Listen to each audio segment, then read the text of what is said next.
আসলে আজকে আমি যে বিষয়টি নিয়ে আলোচনা করব সেটা আ মানে ১ম যে আসে সেটা অনেকে শুনতে হয়তো একটু খারাপ লাগবে। কিন্তু তারপরে এটা জানা কিন্তু অত্যন্ত প্রয়োজন। অত্যন্ত। কারণ একটা সংসার কিন্তু টিকে থাকে স্বামী-স্ত্রীর মধুর সম্পর্কের মাধ্যমে। কিন্তু সেই সম্পর্কটা যদি না থাকে তাহলে কিন্তু সংসার টেকে না। অনেক সময় সংসার কিন্তু ভেঙে যায়। আর সংসার থাকলেও সেটাকে সংসার বলে না। গ্রাম্য ভাষায় বলে দোজখখানা বলে ফেলে। কারণ পুরুষ বাসায় আসতে চায় না। বাইরে থেকে যেতে চায়। বাসায় আসলেও স্ত্রীর মানে বাসার এরিয়াতে আসলেই, স্ত্রীকে দেখলেই শরীরে যত ফিলিংস থাকে সব নষ্ট হয়ে যায়। এটা কিন্তু স্বামীদের কথা। যখন চিকিৎসা নিতে আসে তখন এই ভাষাগুলোই ১ম এ তারা বলে চিকিৎসা নেওয়া শুরু করে। আর সে ভাষাগুলো আমি আজকে আপনাদের জানালাম। এজন্য কোনো খারাপ মন্তব্য করবেন না। আপনাদের জানা উচিত। অনেকে খারাপ মন্তব্য করে থাকে। তো আমি বলব যে এই যে খারাপ মন্তব্য করেন এর দায়ভার কিন্তু আপনার ফ্যামিলিকে নিতে হচ্ছে। আপনার বাবা-মাকে নিতে হচ্ছে। শিক্ষার অভাব আছে। তো প্লিজ একটু মনোযোগ দিয়ে শুনবেন। তো সংসারের শান্তি টিকায় রাখতে হলে স্ত্রী সম্পর্কে আপনাকে জানতে হবে, আপনার সম্পর্কে স্ত্রীকে জানতে হবে। তো আমি ১ম এই স্ত্রীর সম্পর্কে আমি কিছু অ বিষয় বলব, যে বিষয় আপনার জানা থাকলে সংসারে শান্তি ফিরে আসবে ইনশাআল্লাহ। তো যেমন ১ম যে কথা এসে বলে, এখন অনেকেই সচেতন হয়ে গেছে। এজন্য চিকিৎসা নিতে ডাক্তারের কাছে আসে। আর আগে কিন্তু মহিলাদের যে একটা সেক্সুয়াল বিষয় আছে, এটা কিন্তু কোনো ধারণা ছিল না। পুরুষরাও কিন্তু এখনো গ্রামের কিছু পুরুষ, স্বচ্ছ ফ্যামিলির অনেক পুরুষেরাও কিন্তু সেক্সুয়াল বিষয়ে এখন চিকিৎসা নিতে চায় না। মনে করে যে বিয়ে হয়েছে, বাচ্চা-কাচ্চা হচ্ছে, আর কি? আর বাচ্চা-কাচ্চা হতে তো আর সেক্সের এরকম প্রয়োজন হয় না। যেকোনোভাবে বীর্যপাত হলেই কিন্তু যাদের শুক্রাণু সঠিক পরিমাণে আছে বাচ্চা হয়ে যায়। তো এখন আ অনেক পুরুষ সচেতন দেখে ডাক্তারের কাছে এখন আসে। তো অনেক পুরুষ বলে থাকে যে, "আমার স্ত্রীর কাছে গেলে একদমই সুখ পাই না। একটু মাথার কাছে এসে বসেও না। সা মই আলাদা বিছানায় থাকে, আমাকে দেখলে দূরে থাকে। রাত্রে যখন বিছানায় আসে তখন একসঙ্গে ঘুমাই না। হয় আমি আগে ঘুমাই যাবো, তারপরে সে আসে। অথবা সে আগে যেয়ে বাচ্চার আ আ কে নিয়ে ঘুমিয়ে পড়ে, তারপরে আমি যাই। কেউ কাউকে চেতন অবস্থায় পাই না।" আমার স্ত্রীও একই অভিযোগ দেয় যে, "স্বামী এখন কেয়ার করে না।" আমার স্ত্রী বোঝে আমার এই সমস্যা হচ্ছে। এখন আমি কি করতে পারি ম্যাডাম? সমস্যাটা হলো যে তাদের সেক্সের ইচ্ছা হয় না। সেক্স করতে ইচ্ছা করে না। তো সেক্স করতে গিয়ে তারা ব্যথা পায়, জ্বালা-পোড়া করে। যে কারণে স্বামীকে দেখে ভয় পায়, দূরে থাকে। আর স্বামী মজা পায় না, স্ত্রীর কাছে সুখ পায় না। কাছে গেলে অ অসুস্থর বাহানা দেখায়। বিভিন্ন বাহানা থেকে স্বামীর থেকে দূরে থাকতে চায়। তাই স্ত্রীকে আ চিকিৎসার জন্য নিয়ে আসে। তো আমি চিকিৎসা দেওয়ার আগে জানি যে সমস্যাটা কি।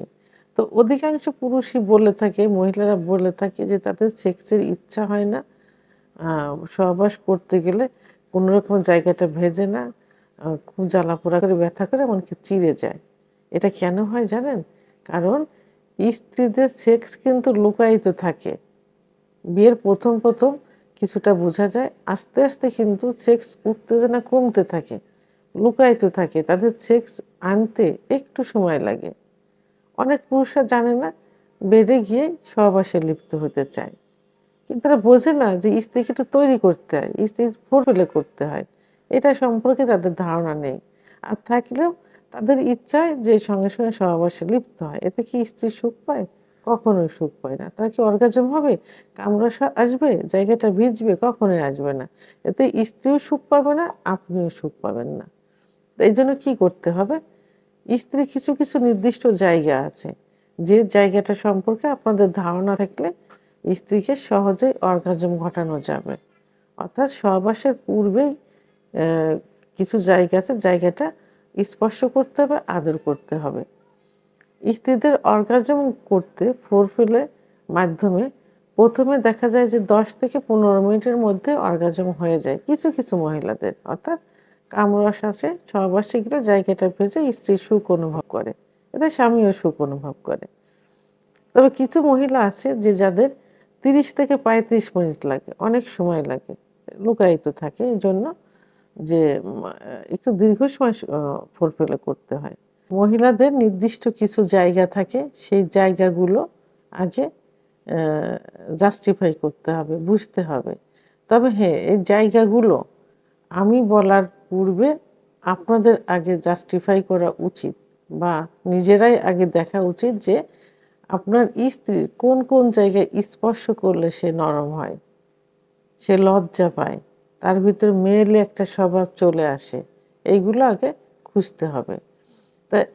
তো এর মধ্যে প্রধান যে জায়গাটা, সাধারণত গ্রাম্য ভাষায়, গ্রামে কিন্তু দেখবেন যে মহিলাদের প্রথমে কোথায়ও আদর করলে বা যাকেই প্রথমে আদর করলে কোথায় আদর করে, কপালে চুম্বন দেয়। কপালে চুম্বন দিলে দেখবেন যে ছোট বড় সবাই কিন্তু একটু লজ্জা পায়, কিন্তু অর্থাৎ লাজুক একটা ভাব চলে আসে। সেহেতু স্ত্রীকে প্রথমে কপালে চুম্বন দিবেন, দিয়ে তার ভিতরে একটা নরম ভাব চলে আসবে। এরপরে কোথায়, 2 কানের লতিতে, এরপরে উভয় পাশের স্তনে স্পর্শ করবেন, এবং স্তনের যে নিপিল থাকে অর্থাৎ বোটা থাকে, বোটায় হাতের স্পর্শ দিবেন এবং একটু চুম্বন দিবেন। তাহলে দেখবেন পরিপূর্ণভাবে তার সেক্স উত্তেজনা আসবে, অর্গাজম হবে। আর অর্গাজম হলে কামরাস চলে আসবে এবং সহবাসে জায়গাটা কিন্তু পিচ্ছিল হবে, কোনো সমস্যা আর হবে না। এরপর তার মহিলাদের চুলের এক ধরনের ঘ্রাণ থাকে, চুল স্পর্শ করলে কিন্তু তার ভিতরে সেক্স উত্তেজনা চলে আসে। তারপর কোমরের দুপাশে হাত দিলে, আলতোভাবে হাত দিলে সেক্স উত্তেজনা আসে। মহিলাদের খুব সেন্সিটিভ একটা জায়গা আছে, যেটা পুরুষরা কিন্তু অহরহ স্পর্শ করে থাকে, ব্যবহার করে থাকে, কিন্তু তাদের ধারণা নেই যে এই জায়গাটা কি, এই জায়গাটার গুরুত্ব কতটুকু। এটা নিয়ে কিন্তু আলাদা ভিডিও আমার করা আছে, আলাদা ভিডিও। তো এটা কোথায় থাকে এর অবস্থান? এর অবস্থান হলো মহিলাদের যে প্রসাবের যে একটা নালী থাকে, ওই নালীর ওখানে শিমের দানার মতো একটা দানা আছে, ওটাকে ক্লাইটোরিস বলে। শিমের দানার মতো ওই ক্লাইটোরিসে হাত দিলে, ক্লাইটোরিসে পেনিসে অর্থাৎ গোপন পুরুষাঙ্গের স্পর্শ করলে কিন্তু খুব সহজেই কিন্তু অর্গাজম চলে আসে, দ্রুত অর্গাজম চলে আসে, কামড়া চলে আসে। এটা সব থেকে গুরুত্বপূর্ণ একটা জায়গা, সেন্সিটিভ জায়গা। আচ্ছা, অনেক পুরুষের সহবাস করে থাকে, কিন্তু তারা জানে না যে সহবাসে করার যে জায়গা, মহিলাদের যে যোনিপথ, যোনিপথের কোন জায়গা তার গোপনাঙ্গ অর্থাৎ তার পুরুষাঙ্গ স্পর্শ করলে সহজেই বীর্যপাত হয়, মহিলাদের সহজে সেক্স উত্তেজনা হয়, এটা কিন্তু অনেক পুরুষের জানা নেই। অর্থাৎ মহিলাদের যে যোনিপথের একটা রাউন্ড থাকে, রাউন্ড নিচেই থাকে মলদ্বার, আচ্ছা, ও দুই পাশে থাকে, দুই পাশে রান, উপরে থাকে প্রসাবের নালী। তা প্রসাবের নালীর ঠিক নিচের ওয়ালে, ওয়ালে যদি বেটে মহিলা হয়, মেয়ে হয়, তাহলে 1.5 থেকে 2 ইঞ্চি ভিতরে জি স্পট জায়গা থাকে। আর যদি একটু লম্বা হয় তাহলে 2 থেকে 2.5 ইঞ্চির ভিতরে জি স্পট জায়গা থাকে, যে জায়গায় পুরুষাঙ্গ স্পর্শ করলে, ঘর্ষণ দিলে বীর্যপাত হয়ে যায়। অনেকে বোঝে না, না বুঝে সর্বশেষ সময় তার পুরুষাঙ্গটা নিচের দিকে ধাবিত করে, ধাবিত করে সহবাস করে।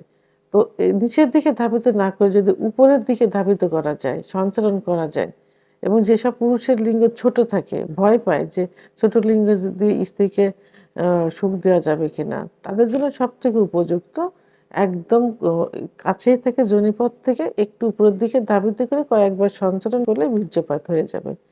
তাহলে এই জায়গাগুলো সম্পর্কে যদি কোনো পুরুষের ধারণা থাকে, তাহলে মহিলাদের অর্গাজম সহ কামরস বের করতে কোনো সমস্যা হয় না। তাহলে সংসারে শান্তি চলে আসবে, স্বামী স্ত্রীর মধুর সম্পর্ক গড়ে উঠবে, স্ত্রী পরকীয়া করবে না, স্বামীকে বাইরে যাইতে হবে না, এতে সমাজে পরিবারে, সমাজে, রাষ্ট্রীয় জীবনে সুখ চলে আসবে, অশান্তি বিরাজ করবে না। এই জন্য সবাইকে স্থির নির্দিষ্ট কিছু কিছু জায়গায় এভাবে বের করতে হবে, তাহলে সুখে শান্তিতে জীবনযাপন করা যাবে। তো ভিডিওটি সম্পর্কে যদি কোনো মতামত থেকে থাকে অবশ্যই কমেন্টসের মাধ্যমে জানাবেন। আর ভিডিওটি ভালো লাগলে লাইক, কমেন্ট, সাবস্ক্রাইব করে আমার সঙ্গে থাকুন। আল্লাহ হাফেজ।